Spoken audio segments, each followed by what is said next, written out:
Ngesikhathi owabe eyisikhulu esiphezulu eEskom uAndre UDe revele phambi kwekomidi lePhalamende elibhekele ukuphathwa kwemali yomphakathi iSCOPA wadalula ukuthi wazise Ibhodi elisha malungana nezinsolo zenkohlakalo kulesikhungo ezihlinzele ezebini imizamo yokuqeda iload shedding. Kepha usihlalo omusha webhodi leEskom uMpho Makwana uthi UDe Ruyter usengezimithiyo.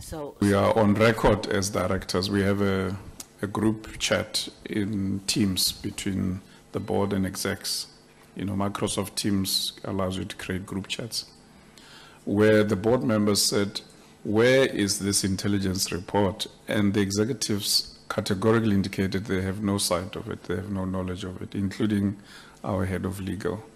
Inhloko ebhekele zokuphepha iEskom yeseke impendulo kaMakwana ngelithi nomnyango wayo awuzange waziswe malungana nalolu phenyo.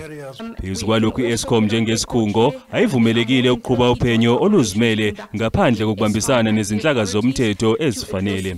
As Eskom security, we are private security and therefore are obliged to act within a specific mandate, and that mandate has various limitations to it. For example, we're not authorized, Chair, to conduct intelligence operations. This is a mandate of the state, and when we become aware of matters that require the interventions of the like of crime intelligence or the state security agency, then such matters will be escalated as such. Makwana uthi ukuphawula kaDe Ruyter kwababudedengu kwaholela ekutheni banqome ukumkhulula ngokusheshsha emsebenzini wakhe. The board came to the conclusion that some of the utterances he made brought the company into dispute, and therefore resolved to agree to the variation of his notice period to 28 February 2023.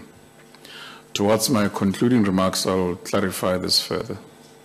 The board made further then resolved to release him forthwith from his obligation. Lesiqa ke siyaqhubeka. Izindabeni zeSABC ngingonqobeko Nzimande. Was the lack